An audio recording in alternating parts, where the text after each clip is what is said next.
بسم اللہ الرحمن الرحیم۔ پیارے دوستو، السلام علیکم ورحمۃ اللہ وبرکاتہ۔ آج کی اس ویڈیو میں ہم شب معراج کا مختصر سا واقعہ بیان کریں گے۔ نئے دوستوں سے گزارش ہے کہ ہمارے چینل کو سبسکرائب کریں اور گھنٹی کے بٹن کو دبا دیں، شکریہ۔ تو ویڈیو کا آغاز کرتے ہیں۔ معراج کے لفظی معنی بلندی کے ہیں۔ واقعہ معراج کی حقیقت کا یقینی ثبوت خود نبی کریم صلی اللہ علیہ وآلہ وسلم کی ذات مبارکہ ہے۔ یہ وہ واقعہ ہے جب اللہ رب العزت نے پلک جھپکنے میں اپنے بندے کو ساتوں آسمانوں کی سیر کروائی۔ رجب کی 27ویں شب کو اللہ کے پیارے نبی حضرت محمد مصطفیٰ صلی اللہ علیہ وآلہ وسلم کو معراج کا شرف عطا کیا گیا۔ اس دن کفار نے آپ صلی اللہ علیہ وآلہ وسلم کو بہت ستایا، تو آپ صلی اللہ علیہ وآلہ وسلم اپنی چچا زاد بہن ام ہانی کے گھر تشریف لے گئے اور وہاں آرام فرمانے لگے، اور اللہ کے حکم سے حضرت جبرائیل علیہ السلام 50,000 فرشتوں کی بارات اور براق لے کر نبی آخر الزمان صلی اللہ علیہ وآلہ وسلم کی خدمت میں حاضر ہوئے اور عرض کیا، اے اللہ کے رسول، آپ کا رب آپ سے ملاقات چاہتا ہے۔ چنانچہ سفر عرش کی تیاریاں ہونے لگی۔ سفر معراج کا سلسلہ شروع ہونے والا تھا۔ نبی رحمت کی بارگاہ میں براق حاضر کیا گیا، جس پر حضور صلی اللہ علیہ وآلہ وسلم کو سوار ہونا تھا، مگر اللہ کے پیارے محبوب نے کچھ توقف فرمایا۔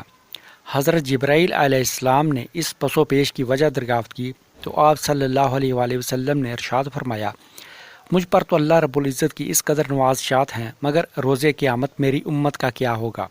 میری امت پل صراط سے کیسے گزرے گی؟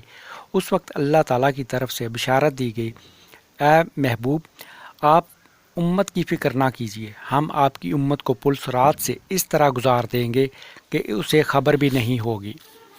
اس واضح بشارت کے بعد سرکار دو عالم صلی اللہ علیہ وآلہ وسلم براق پر سوار ہو گئے۔